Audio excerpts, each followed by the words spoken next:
ушул эле Турандын жараны шаардык кеңештин депутаты Алмаз Эминжанов кылат экен. Кимге чыгып айтсам эле Алмаздан алганбыз, Алмаздын аясынан алганбыз дешет.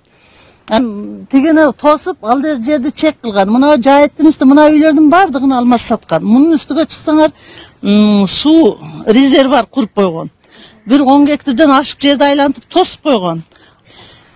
Кадастрга барсак эле бул Алмаздын жери. Бул жер ээси бар. Азыркы даны время мынабу элдин коопсуздугу боюнча мына суунун келгенин кара. Тиги мына КАМАЗ турат. КАМАЗдын ар жагында 2 жылган ортосунан суу келип мынандай түшүп кеткен жер болгон арык. Мына жерди сүрүп, жер кылып, кызыл китеп кылып сатууга даярдаганда наркы жер дамба болуп суу дымдалат. Дымдалып туруп анан кийин ашып кетип, мына жерлерди жууп мына Алмаз Эминжанов сатып атат деп атат. Чыксаң эле Алмаз Эминжанов